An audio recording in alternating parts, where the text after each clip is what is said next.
There are winters that are written into the bones of a man, winters that do not merely freeze the skin, but seep into the soul, leaving behind a silence deeper than any snowdrift. This is the winter I speak of today. I was an old man, though not yet broken. My back had bent with years of labor, my hands bore the calluses of sacrifice, but my spirit still carried the quiet dignity of a father, of a man who had once believed that love was a bond unshakable. I had raised my son with faith that he would honor his blood, not abandon it. But honor, I would learn, can vanish in the cold. It was the heart of winter, the kind of bitter January night where even the wind seemed to howl in protest, slamming against the walls of the house like an angry spirit. Inside, the rooms were lit with warmth, with fire, with the laughter of a young couple who had forgotten their own beginning. My son and his wife. They sat at the table where I once placed bread, where I once bent my back so they might have comfort. And yet, while they feasted, I was not called to sit beside them. Number. I was ordered, with the silence of contempt, to take my few belongings and move into the back room, a room stripped bare of carpets, with no heat, no window sealed against the storm. It was the coldest room in the house, a place where breath turned to frost at the edges of your lips. When they closed the door on me that night, they closed more than wood and steel. They closed the years of sacrifice. They closed the pages of gratitude. They closed me off, not as a father, not as flesh and blood, but as a burden. And so I sat, wrapped in a thin blanket, the cold gnawing at my bones, hunger creeping into my stomach. For days no plate was brought, no warmth, no kindness. The sound of spoons against bowls drifted through the walls, and I, the man who once fed them, was left to wither. But fate does not sleep. Fate sends witnesses. Across the narrow fence of our homes lived my neighbor, a woman who had seen me once as a man of strength, who had shared smiles on autumn mornings, who had greeted me in summers when my garden flourished. She saw now the shadow of that man. She saw the dim light in my window and the silence that had replaced my voice. And when she knocked, when she opened her eyes to my suffering, something in her heart broke. I did not yet know that her kindness would become the fire that warmed me, nor that her courage would awaken a reckoning. But let me tell you, as you listen to these words, it was in that moment, in the very silence of cruelty, that the story of truth began. For when a son forgets his father, when a wife forgets her duty to compassion, it is not only a family that fractures, it is the soul of humanity that trembles. And this trembling would shake the walls of that house until they cracked. Do not think cruelty is hidden. No cruelty ever is. The walls may conceal it, but the eyes of neighbors, the whispers of silence, they reveal it in time. She had lived beside us for 20 years, a woman of middle age, widowed, with a kindness that did not scream but whispered. Her name was Margaret. To me, she had always been just a neighbor. The polite nod over the fence, the occasional loaf of bread exchanged during holidays, the watchful eye that all small communities carry. But Margaret saw. From her kitchen window, she saw the frost gathering thicker on the glass of my back room than anywhere else in the house. She saw that while smoke rose from my son's chimney each night, the faint square of my window glowed darker and darker. She noticed that I no longer came to fetch the mail in the morning, no longer tended the small patch of soil where once I grew tomatoes and herbs. She saw absence, and absence, my friends, is louder than presence. One evening, as the snow drifted down like ash from a sky that held no mercy, she walked across the yard and tapped gently on my window. Her knuckles against the frozen pane were like bells in a church that had been abandoned. I stirred from my corner, wrapped in thin cloth, my lips cracked from thirst. "Are you all right in there?" she called softly, her breath forming clouds against the glass. For a moment, pride held me. Pride, the old man's armor, the father's last shield. I did not answer, but silence, when too long, becomes its own confession. She returned to her home, yet the next day she came again and again, until finally, with trembling hands, she left a basket outside my door, a small loaf of bread, a flask of broth, a pair of wool socks that smelled faintly of lavender. I wanted to refuse. My son should have given me bread. My son should have given me warmth. But the hunger gnawed deeper than pride, and I ate. That night, for the first time in weeks, I slept without shivering. Margaret did not stop there. Like a candle lit in secret, she returned night after night. Sometimes she knocked, sometimes she simply left food, sometimes she left books, for she said later, "The body can starve, but the soul must not." And with each act of kindness, the contrast grew sharper. In the main rooms of the house, my son and his wife laughed, clinking glasses, living as though their father were already buried beneath the snow.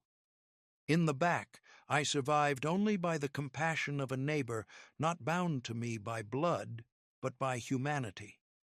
It was then I began to understand a truth sharper than any blade. Family is not defined by lineage alone, but by the hands that lift you when you fall. But fate, my listeners, is not content with silence forever. Secrets rot. They stink. They rise through the cracks in the floorboards. And soon Margaret's kindness would not remain hidden. One night, as she passed bread through the window, the door to the hallway creaked open. My son's wife, my daughter-in-law, saw her. For a moment, her face was a mask of confusion.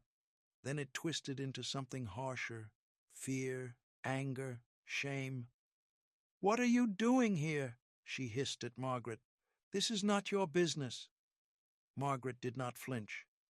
"It became my business," she said, "the day you left your husband's father to starve in his own home." The words struck like lightning. Even I, frail and hunched, felt the room tremble. My daughter-in-law's lips parted, then closed. She turned, stormed down the hall, and slammed the door. But storms never pass quietly. That night was only the beginning of the reckoning, because when compassion enters where cruelty has made its home, there can be no peace, and soon the entire neighborhood would know. There comes a moment when silence is no longer mercy, but violence. To know the truth and to speak nothing is to join hands with cruelty itself. Margaret could not sleep that night. She sat by her own fire, watching the flames leap and die, her heart trembling. She had seen enough to know this was no misunderstanding, no momentary lapse in kindness. It was deliberate. It was cruelty sharpened into a blade and pressed against the frailest of hearts. And so she began to speak. At the small market in town, she mentioned to another neighbor that she had grown concerned for me, that I had not been seen walking in weeks, that she had found me in a room colder than the snow itself. Her words carried weight, for Margaret was not a woman prone to gossip. She was deliberate, careful. Whispers began. By the week's end, 3 neighbors had knocked on my door. They offered simple gestures: a jar of soup, a scarf, a hand upon my shoulder. My son despised it. Each knock at the door was like a hammer against the fragile wall of his pride. His wife's face grew pale with every glance toward the fence where Margaret's house stood, her presence now a silent accusation. But still, they did not relent in their cruelty. Meals continued without me. The laughter behind closed doors grew louder, as though they could drown the murmurs of the neighborhood. My room remained frozen, the single blanket thin as paper, and so I sat, night after night, whispering into the dark. How can flesh of my flesh turn colder than the wind outside? How can blood forget blood? The human heart, my listeners, is not built for such betrayal. Betrayal gnaws deeper than hunger, cuts sharper than frost. Hunger weakens the body, but betrayal poisons the soul. One evening, Margaret returned again, this time with a candle and a pot of stew. She set it gently by my bedside, and her eyes brimmed with unshed tears. "Why do you not fight them?" she asked. "Why do you not demand your place at their table?" I looked at her, and I smiled the bitter smile of an old man who has carried burdens too long. "Because, Margaret, when a son closes the door on his father, no force on earth can pry it open. It must be his own hands, or it will remain sealed forever." She shook her head, refusing to accept such finality. "Then it will not be your son's hands," she said quietly. "It will be ours. The neighborhood, the voices that still remember what is right," and thus began the tide. Soon more neighbors spoke. At the church, whispers became prayers. At the post office, murmurs turned into pointed questions. At the town hall, even the mayor's wife remarked on how poorly I looked when last she passed me on the street. The cruelty hidden behind my son's walls could no longer remain private. My son heard these whispers. He returned home one night, his fists clenched, his jaw tight, his voice raised in anger. "Father," he spat, "what have you been telling them? Are you trying to shame me? To destroy me in front of my friends?" I lifted my head, weak but steady. "I have told them nothing," I said. "The truth speaks for itself. Your silence screams louder than my words ever could."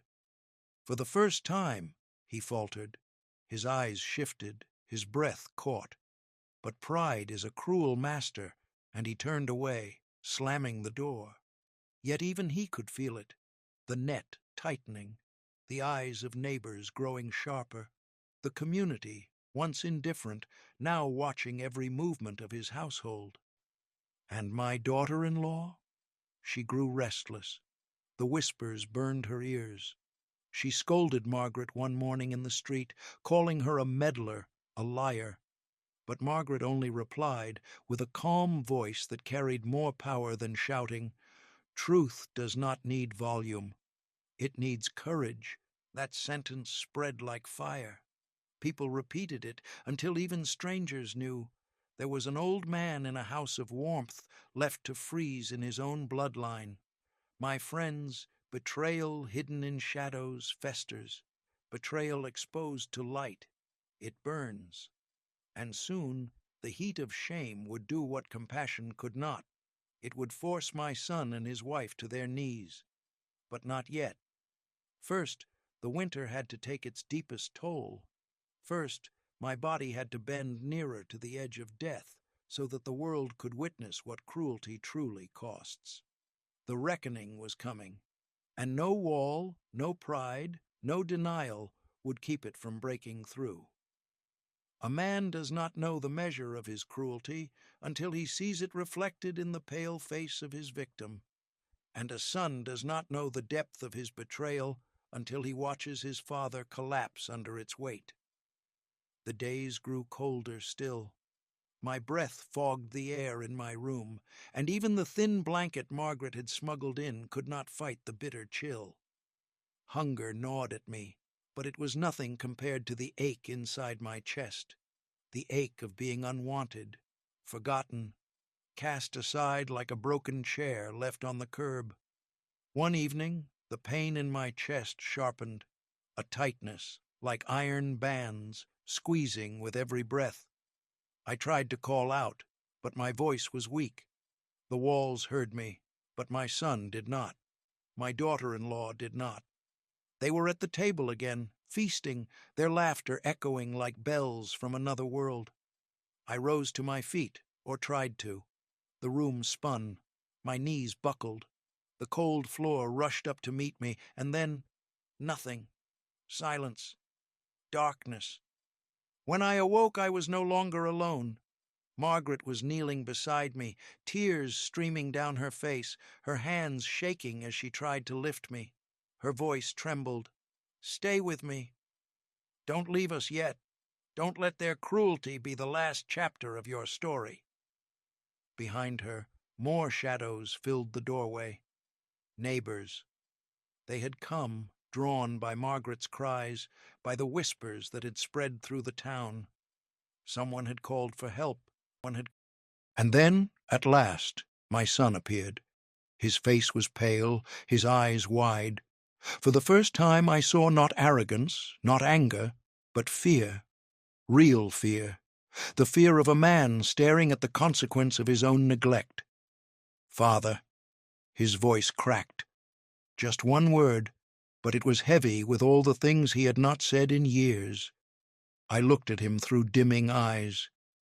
"You locked me away from your table," I whispered, "but death does not lock its door.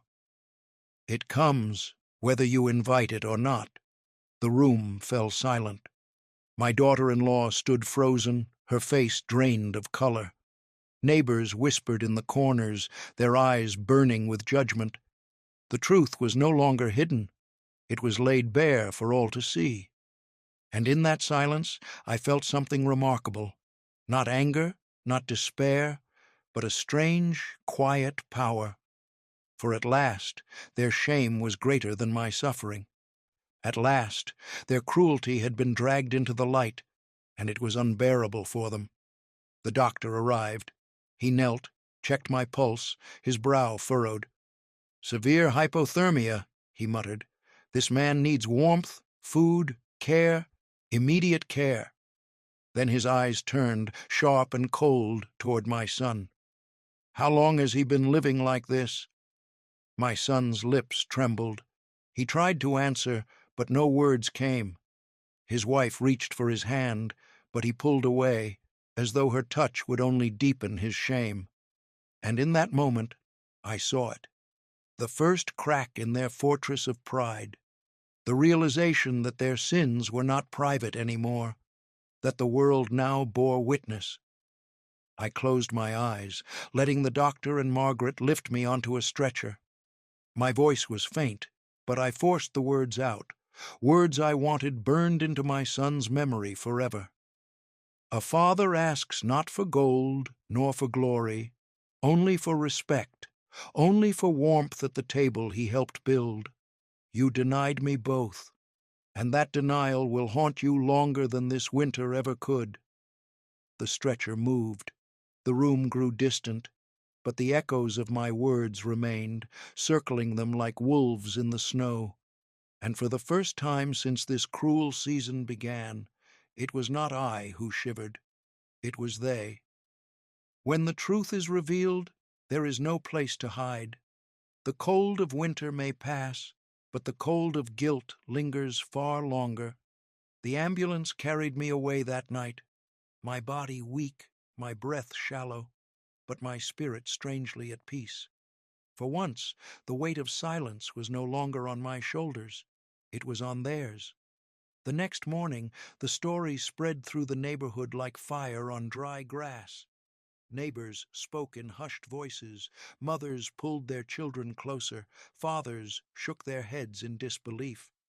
How could a son, cast away his father into the coldest room of his own house? And soon it was no longer whispers.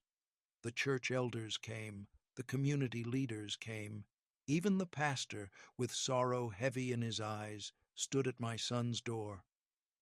"Your father built this home with his own hands," he said, his voice calm but unyielding. "And yet you placed him in the cold, as if he were a stranger. Do you not fear God? Do you not fear the judgment of man?" My son could not lift his eyes. My daughter-in-law wept silently in the corner, her pride stripped bare, her defenses shattered. They tried to speak, but words tangled in their throats. And when they finally came, they were broken, desperate. "Father, forgive us. We were blind with our own comforts. We forgot the very hands that raised us." I lay on the hospital bed then, wrapped in clean sheets, warmth finally seeping into my bones. Margaret sat at my side, her presence a reminder that even in darkness, compassion exists. When my son and his wife entered, their faces pale and trembling, I did not turn away. "You come now," I said softly, my voice carrying the weight of years. "Not when I was cold, not when I was hungry, but now, when the world sees. Tell me, is it guilt that brings you, or love?" They fell to their knees. Tears carved rivers down their cheeks. My son clasped my hand, his grip tight, as though holding me could erase the winter of cruelty he had created. "It is both," he whispered, "guilt and love. Too late, perhaps, but real." I closed my eyes. For a long time I said nothing. The room was silent but for the ticking of the clock. Then, slowly, I spoke. "Guilt is a heavy stone. Love is the hand that lifts it. If your love is true, let it not end here at my bedside. Let it live in every choice you make, in every neighbor you greet, in every elder you honor. For cruelty is easy. Compassion, that is the true labor of life." Their sobs deepened. The pastor bowed his head in prayer. The neighbors who had gathered at the door wiped tears from their eyes. And I, an old man cast into the cold, felt for the first time not bitterness, but a strange warmth, not from blankets or fire, but from the knowledge that my suffering had torn open hearts that had long been closed, long been